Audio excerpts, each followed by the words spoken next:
오늘 진행을 맡은 울산 인문학협동조합 망원경의 최미선입니다. 반갑습니다.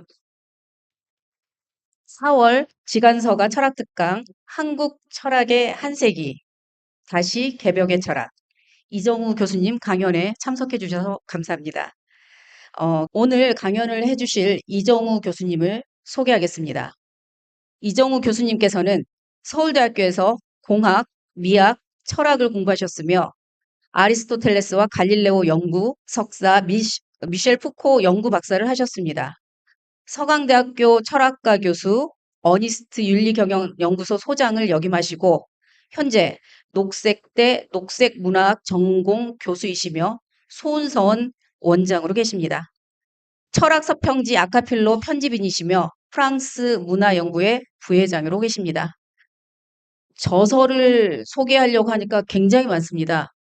대표적으로 신족과 거인족의 투쟁, 천 하나의 고원, 그리고 제가 개인적으로 가장 좋아하는 객관적 선험 철학의 실론, 그리고 현재 저희 망원경에서 매달 한 챕터씩 읽어나가고 있는 세계 철학사 1권, 2권, 3권, 4권 등이 있습니다.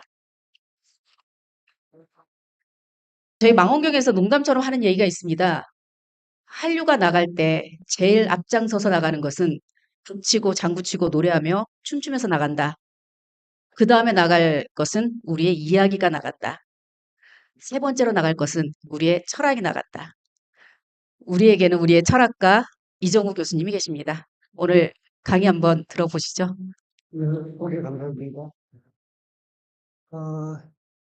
저는 그 수원서원에서 제자들하고 또 철학도 공부하고 저술도 좀 보고 있는 이정우라고 하고요.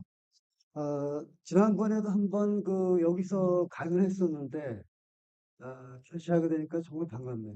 원래 강연이라는 게 대부분의 경우 일회성하고 끝나기 때문에 약간 좀 뭐라고 할까, 이벤트성으로 끝나는데 이렇게 다시 한번 하게 되니까 정말 반갑습니다.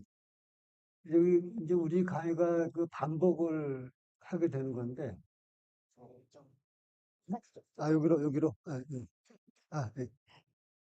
어,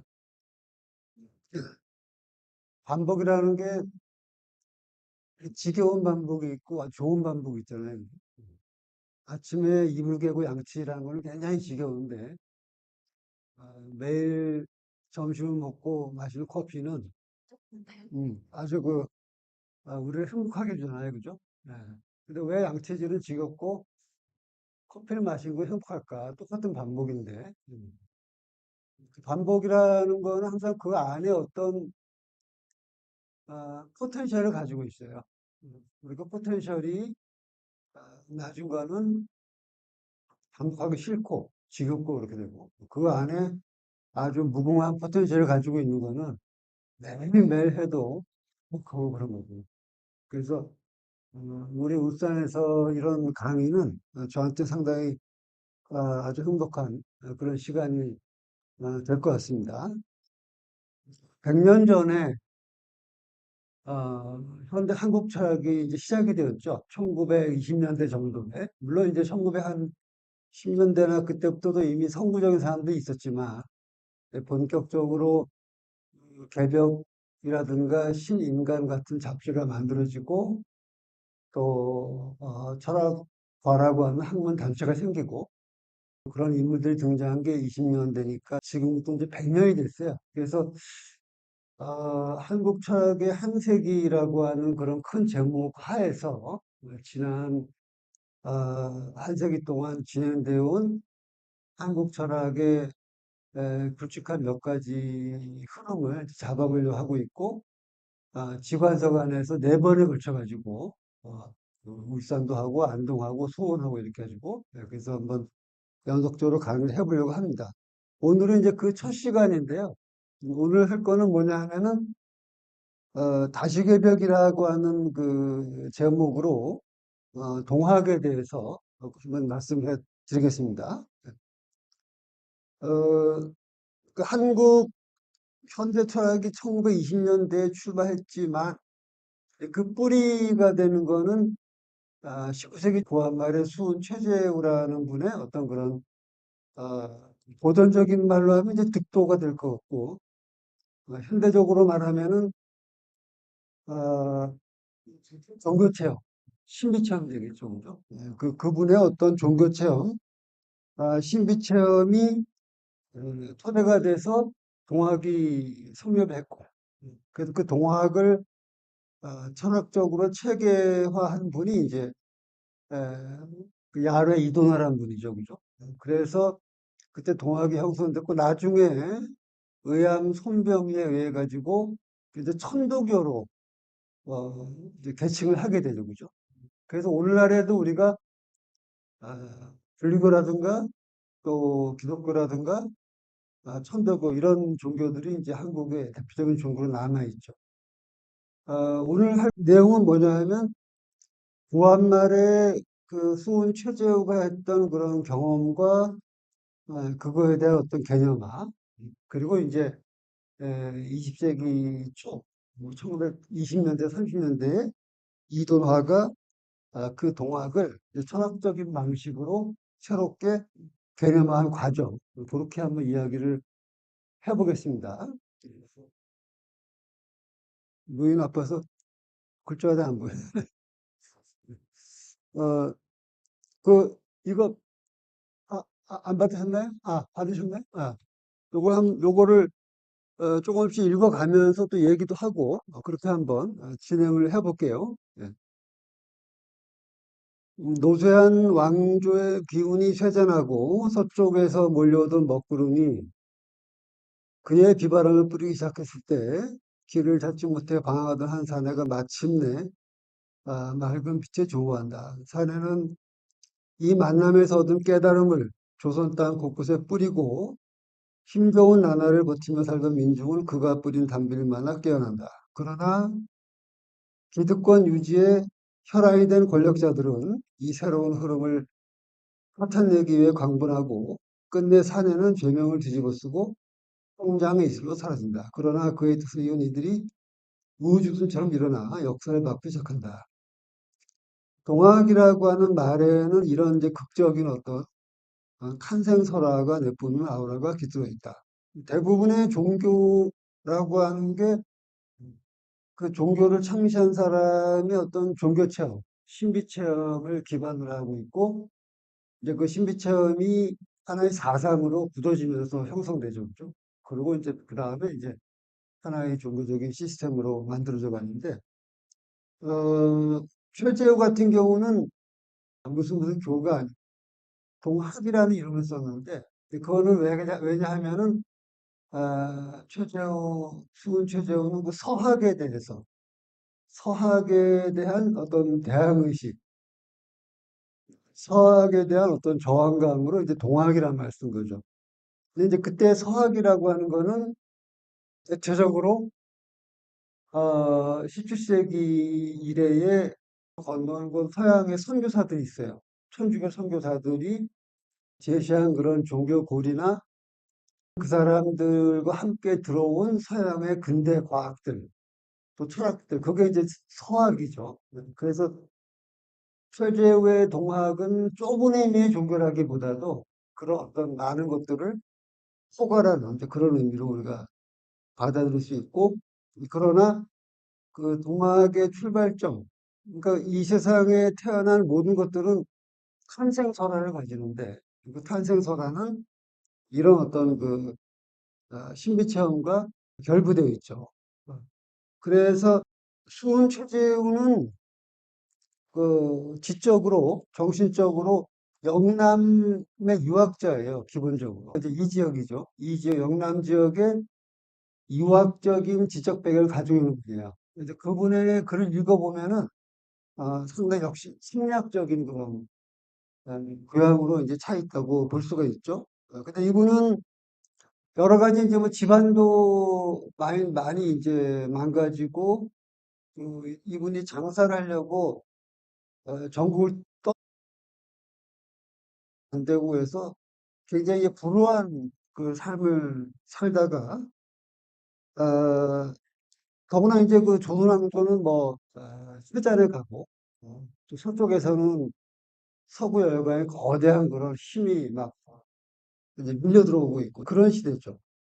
그래서 먹구름을 타고 들어온 서학이 어떤 민주의 구원을 설파하는 것처럼 보였는데 그 당시에 많은 사람들이 어, 더 이상 기댈 데가 없어요. 그러니까 유학이라고 하는 거는 하충부가 아니라 상충부 지식인들의 어떤 차원이기 때문에 그 민중하고 연결이 잘 안 돼요. 잘 안 되고 불교는 역시 그 조선시대에 많이 탄압을 받고 그래가지고 약간 뒤로 물러서 있는 이제 그런 종교였고 그래서 많은 사람들이 이제 그 기독교에 빠져들죠. 근데 이제 최재호가 볼 적에는 그 기독교라는 것 뒤에는 어떤 그 제국주의 흉계가 서양 제국주의가 이 동양을 집어삼키려고 하는 그런 제국주의 흉계가 번지고 있었다는 거죠. 그래서 그 수훈이 그 동경대전을 쓰기 전에 이제 용담유사라는 그 가사죠, 가사를 이렇게 쭉 많이 썼어요. 가사라는 형식이 옛날에 많이 유행했습니다. 가사라는 게. 그 옛날에 제가 아주 어렸을 적에도 저희 할아버지가 이제 각세교라고 하는 종교의 그 접주였는데, 접주. 그 각세교도 이렇게 내용을 보면은 그 동학의 이제 연장상에 있죠. 그 동학으로부터 파생돼 나온 그 민중 종교가 굉장히 많아요. 그 중에 하나가 이제 각세교인데, 그 각세교의 그 교리를 저희 아버님이 그걸 다듬으셨거든요. 그, 그때도 똑같아요. 그 가사가 있는데, 가사가 이제 쭉 이렇게 네 글자로, 보통 이게, 하느님의 명을 받아, 뭐, 천지간에 화생하니, 본향은 천국이요. 이렇게 쭉, 그, 네 글자로 쭉, 이 용담사도 가사예요, 요즘에. 그 가사 중에 어떤 구절이 있냐 하면, 가련하다, 아구운수 가련하다, 12제국 괴질운수, 가시계백 아들론가. 그 12제국이라는 게 이제 바로 서양에서 쳐들어온 12개의 어떤 나라라는 이제 그런 뜻이죠. 그죠? 예. 그래서, 이분은 뭔가 이 사태를 해결하려고 하는데 길은 보이지 않고, 그래서 고향으로 돌아와가지고, 고향이 이제 그 저쪽 경주죠, 경주. 경주에 그 용담이라고 있는데, 옛날에 한번 가봤어요. 가봤는데, 좀 작더라고. 오스바이라 요만한, 뭐라 그래, 뭐라고 해야 되지, 그거를? 못이라고 그러나? 조그만 그 용담인데, 거기서 이제, 수도에 전념하죠. 워낙 또 몇 년 동안 전념하다가, 1860년, 정신년에 이제 상제를 만나가지고 영부를 얻게 된 그런 체험을 하게 돼요. 근데 상제라고 하는 이 말은 원래 그 도교의 개념이에요, 도교. 우리가 황제할 때 제일조 제, 이 젤은 그 은나라의 신이에요, 은나라 신이고, 천이죠, 하늘 천. 천이라는 거는 우리가 지금 일반 명사로 알고 있지만 사실은 그 주나라의 신이에요. 그러니까 주나라가 은나라를 무너뜨린 거는 천이 이 죄를 무너뜨린 거죠. 마치 그 로마에서 그 야훼하고 이 유피테르 그 제우스 유피테르하고 싸워가지고 야훼가 이기죠. 유피테르를 이겨가지고 이제 신이 되거든.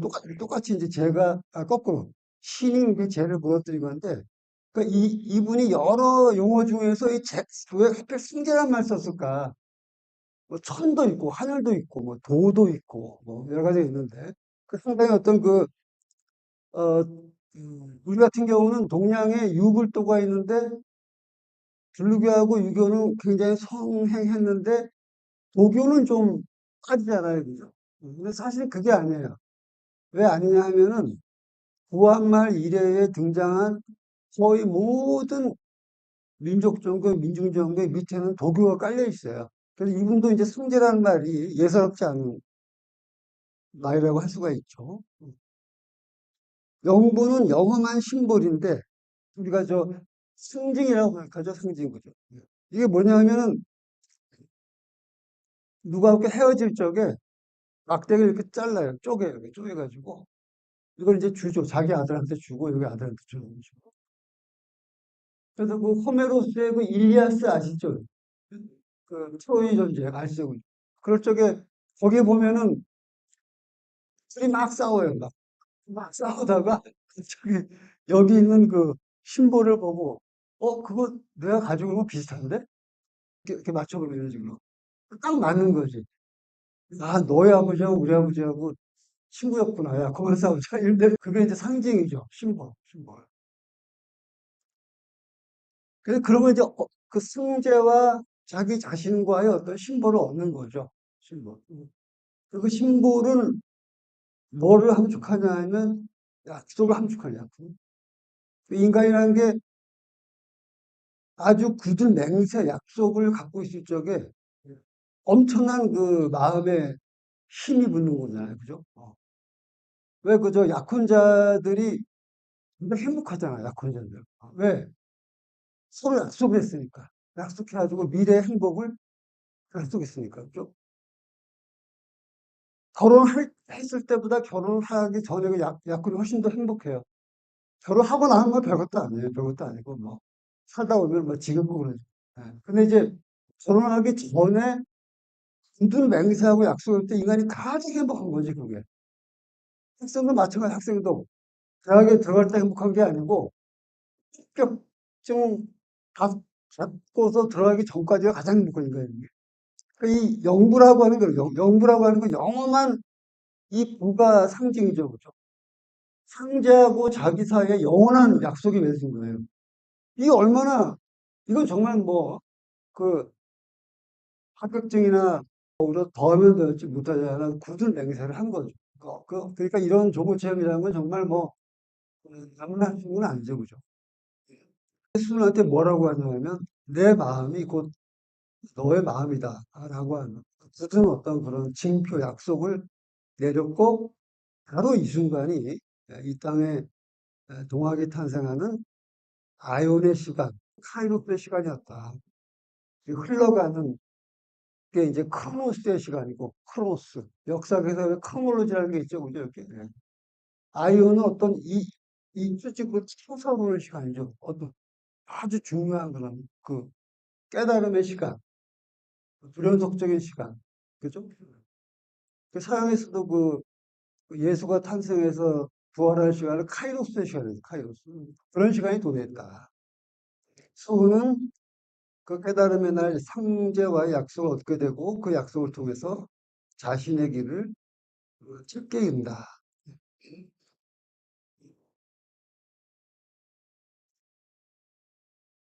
근데 과연 수원과 상제가 맺은 언약이 도대체 뭐냐, 그게. 그것은 바로 첫째는 세상의 질병을 없애고 민중의 고통을 치유하는 것이다. 그 둘은 민중을 가르쳐서 상제의 뜻에 따른 올바른 삶을 살게 하는 것이다. 그리고 이것이 바로 이제 개벽이라는 말로 표현되죠. 개벽.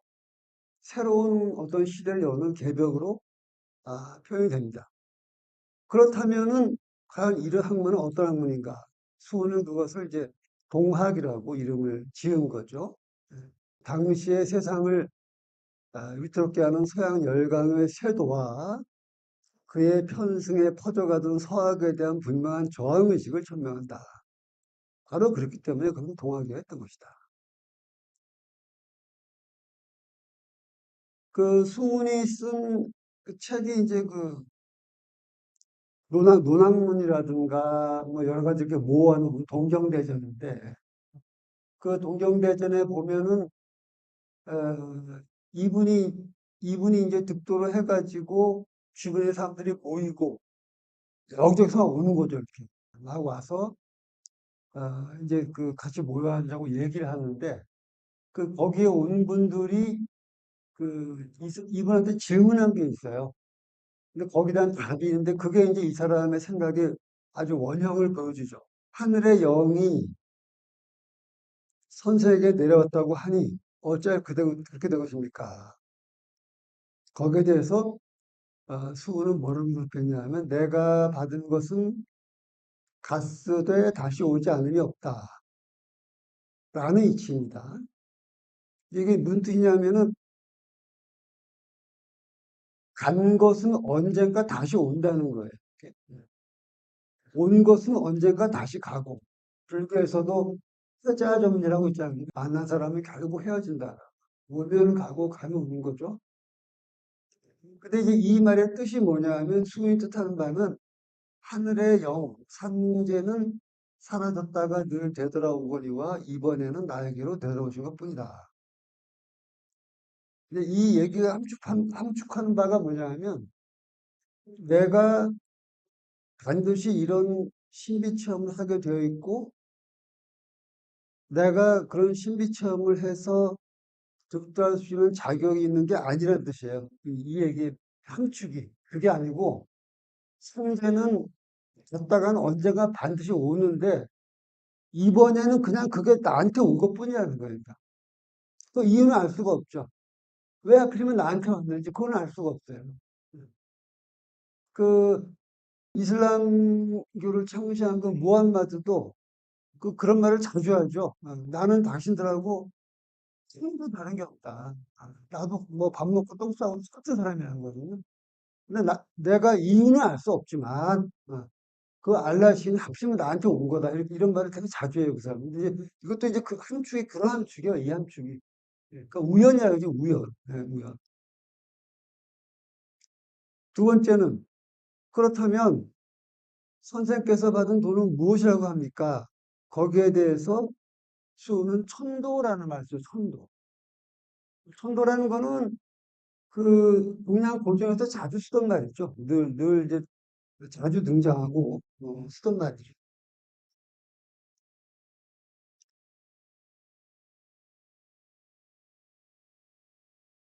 그렇다면은 양도와 다를 바가 없는 것이군요. 그러니까 이 사람이 이제 그 수운이 내 돈은 천도이다라고 하니까 그 상대방이 그렇다면 당신의 돈은 양도, 그러니까 서양이죠. 서양의 도와 다를 바가 없는 것 아닙니까? 라고 물어보죠. 왜 이렇게 물어보냐 하면 수학도 천도거든요. 수학도 하늘의 뜻을 얘기해요. 수학도 하느님의 뜻을 얘기하고 당신의 도도 천도니까 말만 다를 뿐이지 내용은 똑같은 거죠. 그죠? 그래서 이렇게 물어본 거예요. 그래서 상대방이 그러면 당신의 도는 양도와 다를 바가 없는 거 아닌가요? 이렇게 물어본 거죠. 그죠? 거기에 대해서 수우는 뭐라고 하냐면 내가 받은 돈은 양학과 다른 것입니다. 수운이 받은 것이 천도라면 서학에서도 천도를 이야기하므로 그것과 다를 바 없는 것이 아닌가라고 이제 물어본 거에 대해서 수운은 양학, 서학과 자신의 학문인 동학을 분명히 가른다. 여기에서 우리는 서학이 퍼져가던 당대 분위기와 그것에 명확히 각을 세우면서 도래한 동학이 대비되는 현장을 볼 수 있다. 그렇다면 양자의 차이는 어디에 있는가? 그 다음 말이 상당히 이제 중요한 내용이죠. 그죠? 서학도 상제를 모시기는 하나 거기에는 진실됨이 없습니다. 그러니까 서학이 말하는 이제 하느님 그 상제를 보통 이제 라틴어로 데우스라고 표현했어요. 그 당시에. 그래서 어, 그 데우스는 서학도 그 데우스를 모시는 점에서는 상제를 모시는 것과 똑같지만 그러나 거기에는 진실됨이 없다. 그 도는 같으나 리는 다릅니다. 근데 이 구절이 상당히 좀 복잡하고 함축적인 내용인데 그 도가 같다는 거는 무슨 뜻이냐 하면은 추구하는 바가 같다는 거예요. 서학이나 동학이나 추구하는 바는 같다. 근데 리가 다르다는 얘기는 뭐냐 하면 그 실제 내용은 다르다. 이런 뜻입니다. 그 구체적인 내용은 다르다. 이렇게 이제 우리가 이해할 수가 있죠. 그래서 수는 서학과 동학의 공통점과 차이점을 말한다.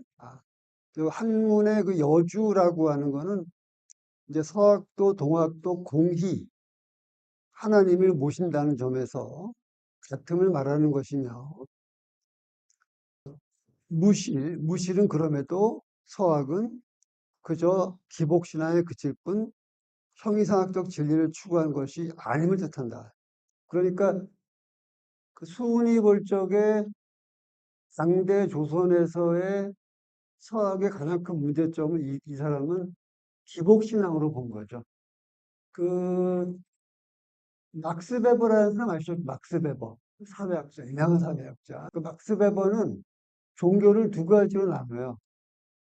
하나는 뭐냐면 이제 고테스 추방이라는 건데 또 하나는 고테스 디에스트 이 두 가지가 있는데 하나는 뭐냐면 인간이 자기를 위해서 신을 믿는 자기를 위해서 신을 믿는 거.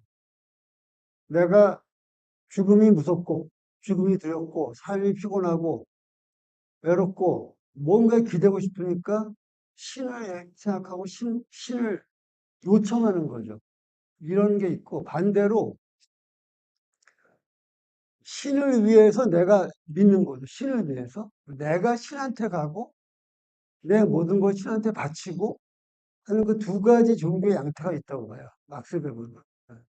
근데 이제 이 수훈의 얘기를 막스 베버를 가지고 해석을 하면은 무슨 뜻이냐면은 성악의 종교라고 하는 거는 기복신앙 아니냐. 그거는 결국 자기가 필요하고 자기가 원하니까 신을 끌어들이는 거예요. 지금도 그렇죠. 뭐 우리 아들 뭐 어디 붙게 해주세요. 뭐 이런 게 기복신앙이잖아요. 양자는 상제 하느님을 모시는 길은 같은 길을 걷는 것이지만 양자를 뒷받침하는 철학적 근거가 다르다.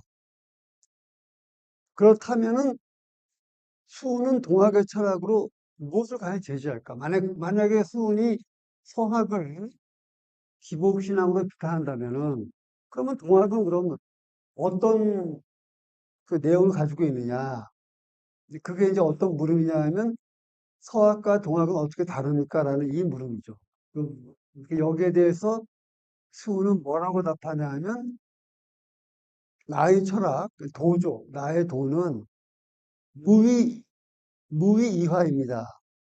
이게 굉장히 핵심적인 말인데 무위이화라고 하는 거는 무위, 내가 뭘 자기적으로 안 한다는 거예요. 꼭 내가 아니더라도 하여튼 신도 마찬가지고. 그런데도 불구하고 이 화는 뭡니까? 대화자라는 거는 이상이 변해가는 거죠. 변해가는 거. 생명이 탄생하고, 꽃이 피고 지고, 이거는 이제 양학과 자신의 생각을 명확히 구분하는 거예요. 왜냐?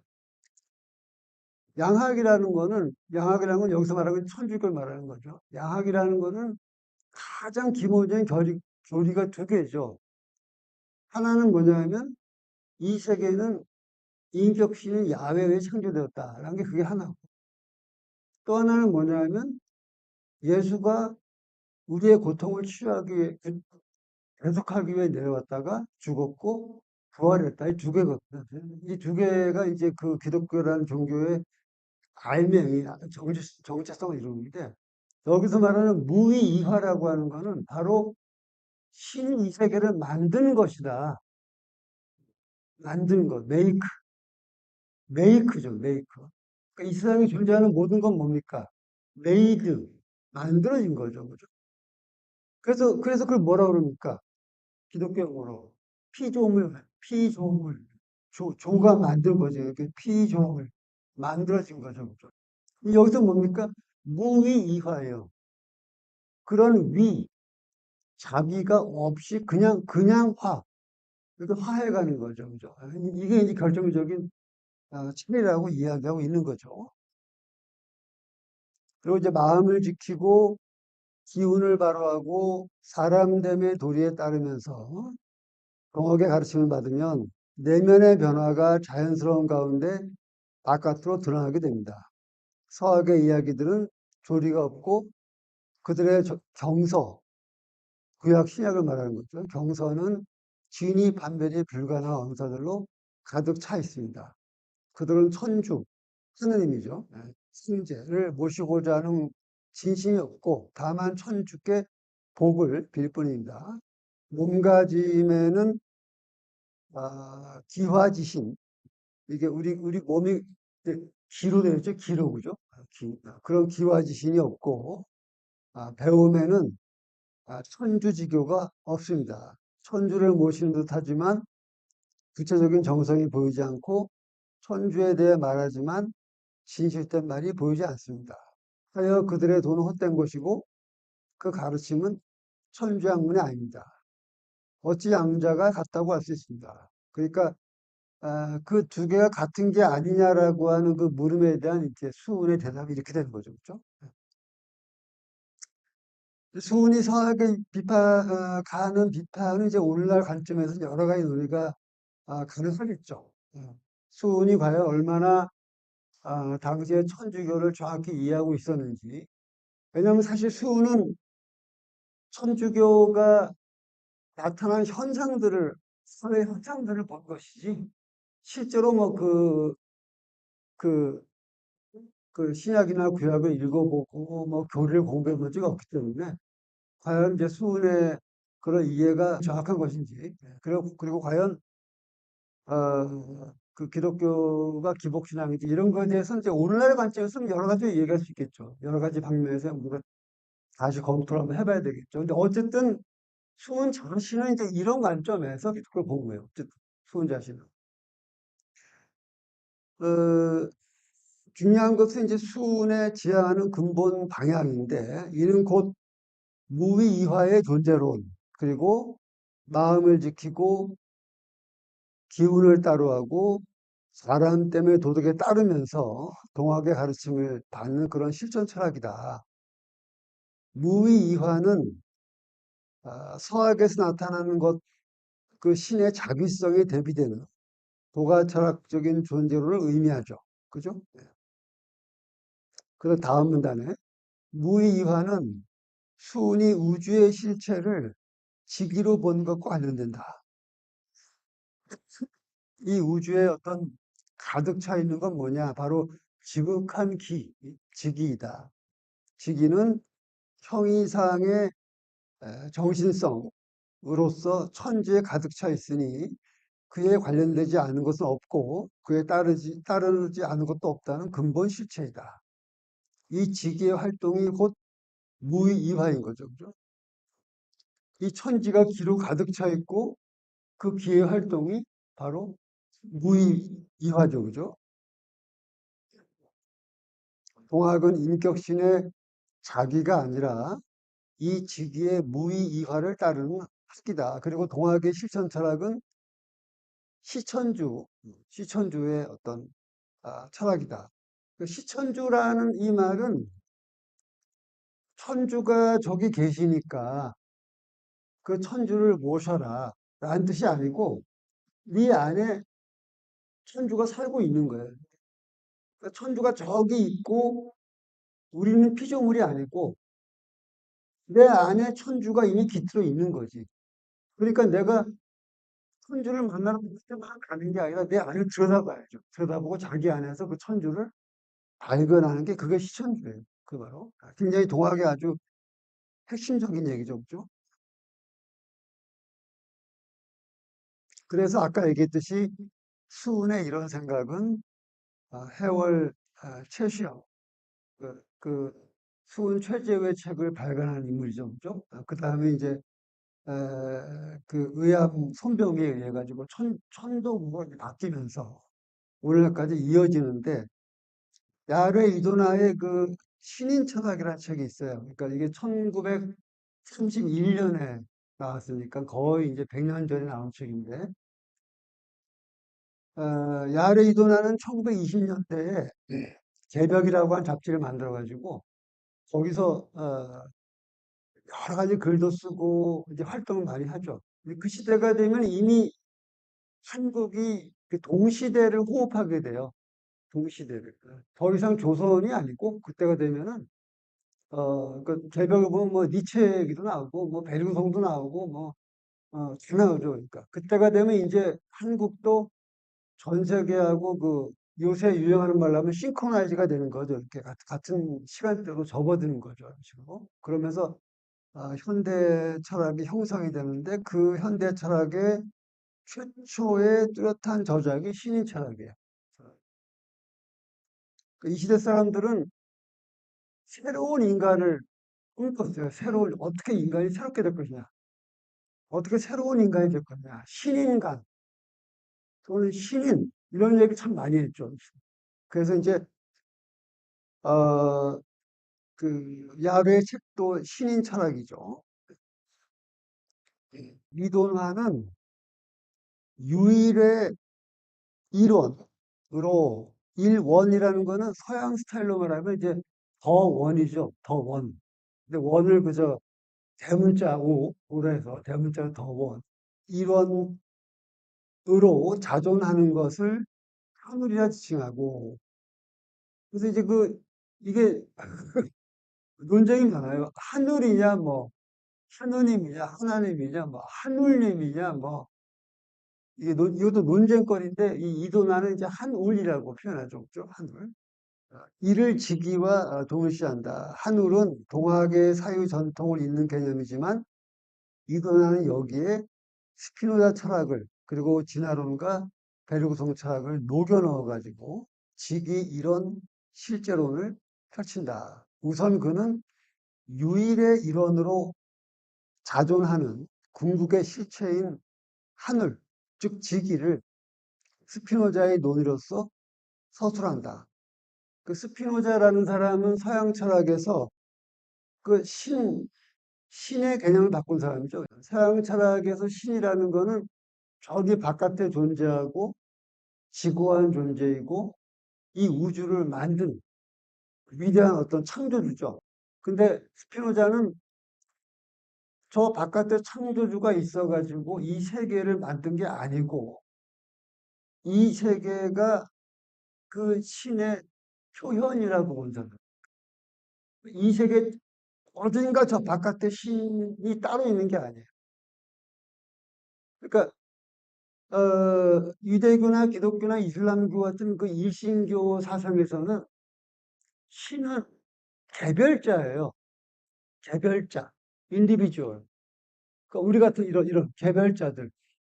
신은 한 분이죠, 한 분. 그러니까 개별자. 스피노자의 신은 그게 아니고 이 우주 플러스 우리가 모르는 차원까지 다 합해서 전부 합한 그 전체가 신이에요. 이 세계에서 벌어지는 모든 일들은 그 신의 표현이에요, 표현. 내가 손을 이렇게 하면은 얘가 움직이는 거는 지금 나의 표현이에요, 표현. 이런 것처럼 이 우주 전체가 신의 표현이잖아요. 이 사람은, 이 사람은 스피노자를 끌고 들어와가지고 하늘님을 이제 그렇게 해석하는 거죠. 물론 이제 하늘님이란 표현에는 인격성도 같이 들어가요. 그러니까 동학은 기독교와 달리 내재적인 사유지만 동시에 거기 인격성도 같이 들어가요. 그 기독교적인 인격성도. 그래서 유불도에다가 기독교까지 종합하려고 했던 거죠. 이분이. 예. 어, 하늘은 그 바깥의 타자를 허용하지 않는 하나, 전체이다. 그 스피노자가 신개념을 바꾸려고 하는 그 이유 중에 여러 가지가 있는데 그 중에 하나가 뭐냐면 신은 절대적인 존재고 완전한 존재인데 왜 자기 바깥에 세상을 만들었냐라는 거예요. 신이 전능하고 자족적이라는 게 영어로 하면 셀프 서피션트죠, 그죠? 딴 게 필요 없는 거야. 전혀. 자족적인 존재인데 왜 자기 바깥에 세계를 만들었냐. 세계를 만들면 이미 자기가 자족적이지 않게 되죠. 자기 바깥에 뭐가 있는 거니까. 타자가 있는 거니까. 근데 이제 그거하고 연관 지어서 생각하시면 돼요. 타자를 허용치 않는 하나 전체이다. 오로지 자기가 자기의 원인인 거죠. 그죠? 무궁한, 무한한 존재이며, 최재호가 언급했듯이 무궁조화, 아, 무궁조화다. 무궁한 어떤 별이 태어나고 사라지고 생명체가 태어나고 또 죽고 비바람이 불고 태양이 뜨고 지고 하는 이 우주의 무궁한 조화죠. 무궁한 조화. 무국대도대덕이다. 조화라는 것은 무위이화라는 뜻이니 아까 나왔죠. 그죠? 무위이화는 곧 자율적 창조를 의미한 것이다. 이와 같이 하늘은 자존성이 있으며 무궁이며 유일하며 자율적인 창조적 조화이므로 우리는 그에 대하여 부정을 의미하는 형용을 쓰지 못하는 것이다. 그러니까 뭐뭐가 아니다라는 거, 영어에 not, 뭐뭐가 아니다라는 걸 쓸 수 없다. 왜냐하면 그게 전체니까 그게 아닌 거는 없죠. 유한한 우리한테는 아닌 게 있죠. 얘는 뭐 내가 아니고 이런 식으로. 네. 하느님한테는 부정이라는 게 존재하지 않는다는 거예요. 왜냐하면 부정은 실제를 한정하는 것이며 무궁을 유한화하는 것이기 때문에. 그리고 하늘로서의 실제는 스스로를 물질과 정신으로 표현한다. 이것도 스피노자를 따른 거죠. 이 신이 물질과 정신으로 자기를 이제 표현한다. 이도나는 이 직이 이론의 실제론을 유물론과 유심론의 양극단을 극복하면서도 양자를 자체 내에 포괄하는 것으로 이해한다. 하늘에 대한 이런 이해에 이미 함축되어 있듯이 이둔화의 실제 이해에는 생성 존재로 becoming 모든 걸 becoming으로 보는 거죠, 그렇죠? 그게 내재되어 있다. 그에 따르면 부단히 창조하며 유속하는 지기의 생명력이 일체의 의시현상과 생명현상의 근저가 된다. 이런 생각을 구체하면서 그는 베르그송의 진화론을 풍부하게 활용하고 있다. 그러니까 그 스피노자를 받아들이면서도 거기에서 이도하는 약간의 한계를 느끼는데 왜냐하면 이 세상을 조금 더 생성의 측면에서 보려고 하는 거죠. 스피노자보다 조금 더. 근데 그게 뭐냐면 진화론이에요. 진화론. 이 시대의 진화론은 엄청 유행했어요. 진화론이 어마어마하게 유행해가지고 뭐 진화론을 얘기 안 하면 뭐 도무지 얘기가 안 될 정도로 진화론이 이제 퍼졌고 특히 그 진화론이 그 생명과학에만이 아니라 역사에도 적용된 거죠. 역사 자체도 다윈이 말하는 그런 식으로 진화해 간다는 그런 진화론 담론이 어마어마하게 퍼져서 이 사람도 그 동학에다가 진화론을 어떻게든 넣으려고 그래요. 어떻게 넣으려고 할 적에 끌고 들어온 사람이 이제 앙리 베르그송이죠. 베르그송. 베르그송의 그런 시간과 창조의 철학을 끌고 들어오죠. 다만 이도라는 베르그송 생성 존재론의 핵심이 오랜 세월 이어져온 헨카이판. 헨카이판은 이제 히라버인데 one and all, one and all. 하나가 모든 것이고 모든 건 하나다 이런 식의 one and all의 구도를 극복한 것이라는 점을 파악하지 못했다. 이돈화의 하늘 이해는 일자의 형이상학을 형태를 벗어나지는 않는다고 봐야 되겠죠. 그리고 그가 생각한 진화는 헤겔과 라마르크의 그림자 안에 들어있는 목적론적 진화론이었다. 그 20세기 한국 철학에 지속적으로 등장하는 테마가 뭐냐면 목적론적인 진화론. 그러니까 태고 쪽에는 그냥 이런 물질밖에 없었는데 거기서 생명이 태어나고 그다음에 동물이 태어나고 그다음에 인간이 태어났다. 그래서 인간이야말로 이 우주에서 가장 위대한 존재고 진화의 정점이다라는 이런 테마가 여기 깃들어 있고 또 하나의 테마가 뭐냐면 이 우주는 목적론적으로 쫙 정해져 있는 코스이기 때문에 우리도 그 코스에 맞춰 살아야 한다는 거죠. 이런 식으로. 그러니까 이게 사실은 개인의 자유하고는 배치가 돼요. 개인의 자유하고. 나중에 또 우리 질문 시간에 얘기를 할 수 있을 것 같은데 이런 이론적 한계가 있긴 했지만 이도나는 하늘의 근본 성격인 무이화, 즉 하늘 진화의 법칙을 베르구송의 창조적 진화의 형이상하게 입각해 개념하려고 했다고 볼 수 있다. 이도나는 한 나무의 궁극의 전기가 그 과실에 맺히듯이 우주의 전기는 인간이라는 과실에 응집된다고 보았다. 지기의 생명력이 가장 고도로 연결된 것이 바로 인간의 정신현상인 거죠. 그리고 바로 인내천의 신은 이와 같이 노력과 진화와 자기 관조로부터 생긴 신인 거로 인내천의 시는 만유평등의 내재적 시이 되는 동시에 인간성에서 신의 원천을 발견했다는 것이다. 즉 신의 원천은 인간 밖에 있는 것이 아니고 인간 안에 있다는 것이다. 요런 생각을 우리는 이건 내가 만든 말인데 정신형이상학이라고 이렇게 이제 불러볼 수가 있죠. 예. 이런 배경에서 이동하는 우주의 모든 격 중에서 가장 완전한 격, 우주격을 대표한 최고의 격으로서의 인간격 중심주의를 제시한다. 우주격은 해결적 뉘앙스에서 계속 진화해 왔고 그 끝에서 마침내 자기 반성의 수준에, 즉 인간격의 정신의 수준에 이른 것이다. 우주의 전 중심의 자연계를 통하여 인간계에 솟아오른 우주 중추신경의 과실을 일러 인간격이라고 한 것이다. 바로 이렇게 우주격이 인간격에 의해 표현된 것이 바로 인해천인 것이다. 자, 여기까지 쭉 들으시면서 혹시 질문 있으시거나 또 토론해 보고 싶은 그런 주제가 있으면은 말씀 주시면 같이 얘기해 봤으면 좋겠습니다. 네, 안녕하십니까, 교수님. 교수님 말씀 잘 들었습니다. 그러면 제가 듣던 중에 신인 철학에서 얘기하는 신인과 그리고 니체의 철인과 공통점 내지는 차이점이 있다면 어떤 식으로 말씀 주실 수 있을지. 신인하고 어, 니체 초인이겠죠? 아, 예, 초인. 초인. 네, 예, 초인. 네. 니체의 초인과의 관계. 네.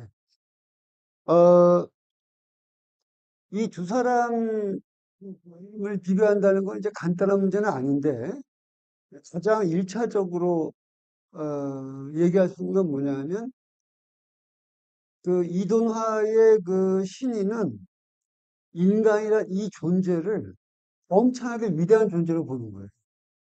우주 진화의 마지막 정점, 나무라 말하면 열매죠. 과실 열매 보고, 그리고 그 인간이 위대하다는 거를 압축하고 있는 말은 정신이죠, 정신. 정신.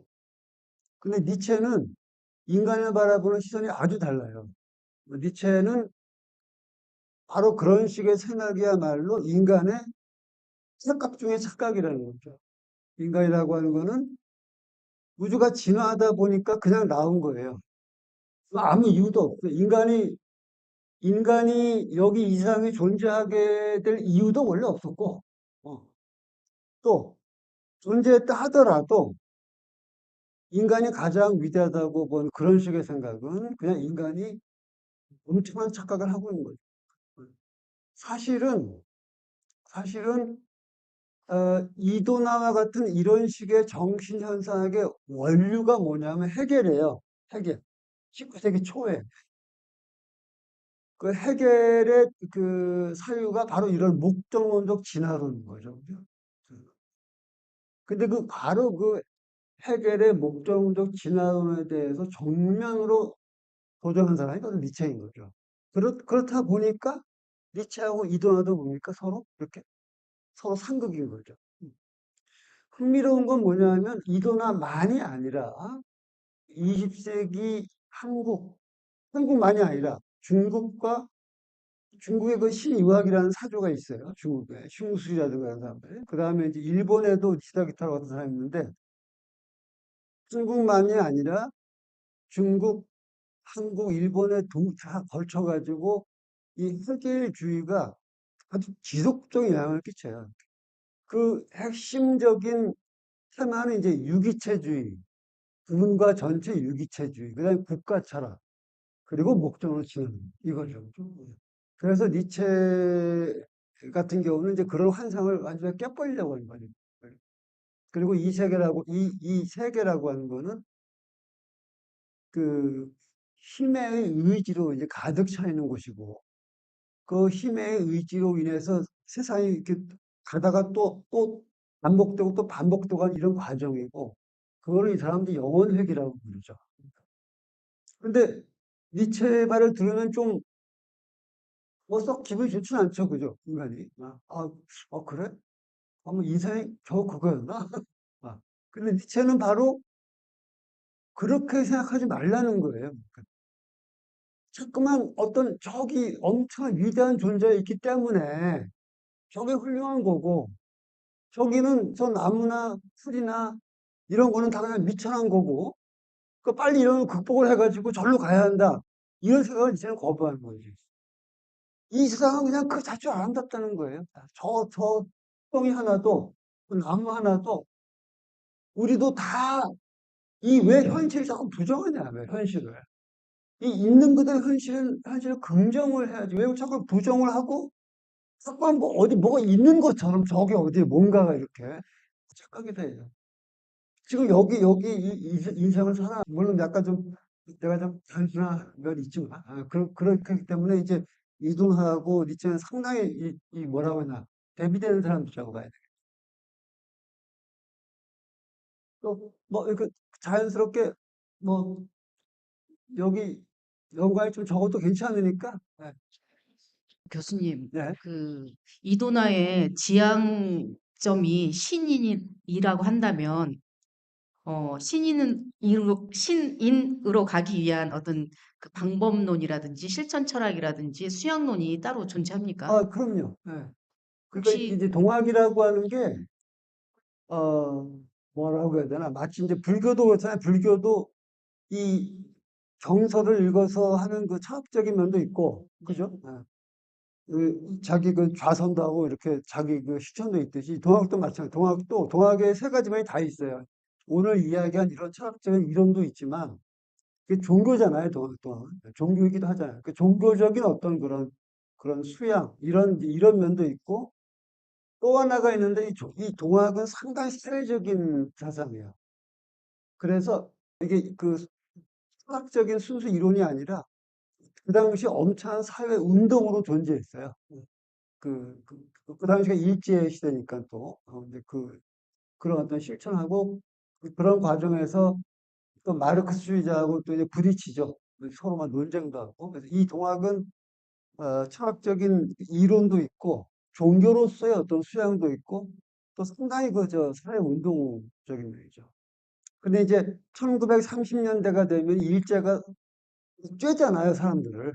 1920년대만 해도 약간 그래도 좀, 우리 3.1운동도 있고 그래가지고 좀 풀죠, 애들이 이렇게 풀어서. 그때 당시에 모던 걸도 나오고, 모던 보이 나오고 막 이러잖아요. 문화도 들어오고. 일본 자체도 그 시대가 좀 부드러운 시대예요. 근데 이제 한 30 몇 년쯤 되면 막 전쟁이 이제 막 그냥 그야말로 그따 치닫는 거지. 그러니까 조선에 대해서 엄청 막 쬐죠. 그래도 그때 많은 사람들이 변절하잖아요, 그 시대에. 이 양반도 나중에 뒤에 뒤끝이 별로 안 좋았어요. 처음에 좋았는데, 말년에 좀 약간 활동도 그냥 좀 뭐라 그럴까, 이렇게 약간 세잔해지고, 그 시대 사실 활동할 수도 없어요. 뭐, 한마디 하면 뭐 뚝딱지 달려오는 그런 시대니까. 그래서 이 사람도 약간 친일 그런 경력이 남아있죠, 이 사람. 이도나. 내가 알기로 아마 10년 전인가? 10년 안 됐나? 저거 있죠, 왜, 친일 왜 사전. 거기도 이 사람이 올라갔다는 얘기 들었어요, 내가. 그래서 그런 점은 좀 아쉽죠. 저 서울에 유학자로 알고 있는데요. 그 동학을 하면서 당시에 그 이르논이 동학에 어떠한 그 바탕이 되었는지 그것이 기. 예, 네. 좀 궁금하고요. 아, 또 두 번째는 목중동에 있어가지고 베르소의 철학이 어떤 영향을 주는 건지 그 두 가지가 궁금합니다. 예. 그, 이 동북아 세계를 지배해온 이 세계관에 가장 중요한 개념이 두 개가 있는데, 하나는 역이고 또 하나는 기예요. 주역할 때 역이죠, 주역할 때. 역이고, 또 하나는 이제 기죠. 우리가 잘 주목을 못하고 있지만 사실은 이 동양의 건축, 뭐, 무용, 뭐, 음악, 굳이 열거할 것도 없이 모든 게 다 주역하고 기로 돼 있어. 근데 이제 기는, 근데 제 몸을 보시면 기는 이 몸을 채우고 있는 실체, 어떤 substance. 다만 서양의 과학이나 철학이 말하는 물질보다는 좀 넓은 개념이죠. 그 안에 생명도 포함하니까. 근데 그런 거고, 역은 이렇게 기를 가진 이 존재가 처해 있는 어떤 상황, 의미 이런 거죠. 그래서 아까 말씀드렸듯이 우리가 우리 역사를 보면은 불교와 유교가 주를 이루잖아요. 그죠? 신라 삼국시대하고 고려까지는 불교고, 그죠? 조선시대는 이제 유교고, 도교는 잘 안 보이지만 사실은 잘 보면은 구한말부터 지금까지 이어지는 여러 종교, 민족 종교 내지는 민중 종교의 성격을 가진 종교들은 알게 모르게 도교적인 색을 거의 깔고 있어요. 도가처럼. 그 중에 하나가 이제 기인 거죠. 기. 물론 기란 개념은 뭐 불교나 이교도 사용하기 때문에 도가 철학의 전유물이라고까지 할 수 없지만 굉장히 이제 도가적인 개념이죠. 기라고 하는 게. 그 다음에 베르구송에 대해서 잠깐 말씀드리면은 이동화는 베르구송을 오해했다고 볼 수 있어요. 왜 그러냐면요. 어, 같은 진화론이라 하더라도 목적론적 진화론과 이 좁은 의미의 진화론은 많이 달라요. 그 다른 것 중에 가장 중요한 게 뭐냐면 우연의 개념이에요. 우연. 이 우연이라는 게 참 재밌는 개념이죠. 우연이라고 하는 게. 아마 철학에서 제일 중요하고 흥미로운 개념을 꼽으면 아마 열 손가락에 들어갈 것 같은데 우연이라는 게.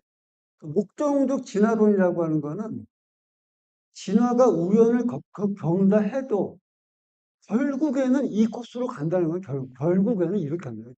좀 이렇게 뭐 이렇게 한다 하더라도 이렇게. 근데 찰스 다윈의 그 진화론, 생물학자 찰스 다윈이나 베르그송의 진화론은 이걸 인정하지 않아요. 이걸 그냥 인간이 그냥 그렇게 머리로 구성한 거고 진화라는 건 어디어떻게 모르는 거예요. 그러니까 진화라는 게. 우연을 그냥 이 목적도 진화론은 우연을 자기 안에 흡수해버리려고 하는 데 비해서 다윈이나 베르그도 우연을 그냥 우연 자체로 인정하는 거예요. 얘가 가다가 이렇게 꺾을 수도 있는 거고, 꺾을 수도 있는 이렇게.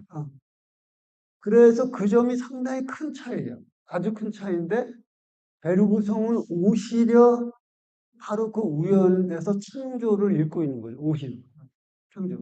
근데 이제 이돈화는 베르구성을 많이 활용을 했지만 그 점을 잘 이해를 못했어요. 이돈화가 읽은 베르구성은 상당히 해결화된 베르구성인 거죠. 그러니까 이렇게 목적론적으로 이렇게 이건 아니고 이제 계단적이지 이렇게 교수님, 그러면 네. 질문이 없으면 이 정도 할까요? 여기서 예. 마쳐도 될까요? 그러면 다음 달에는 이제 안동에서 또 이제 두 번째로 이 새로운 인간을 찾아가는 흐름이 이 동학만 있는 게 아니라 마르크스주의에도 있거든요. 얘들이 서로 이제 두 개가 부딪히죠. 그래서 그걸 할 테니까 관심 있는 분들은 그때도 만났으면 좋겠습니다. 예, 감사합니다. 예, 오늘 강연을 해주신 이정우 교수님 정말 감사드리고요. 공학, 우리 민족 종교라고 알고 있는데 마치 심청전 같습니다. 누구나 알지만 누구도 잊지 않는. 예, 좀 우리 것에 좀 더 관심을 가져보는 시간이 되었으면 좋겠습니다. 자, 오늘 강연은 여기서 마치도록 하겠습니다. 감사합니다.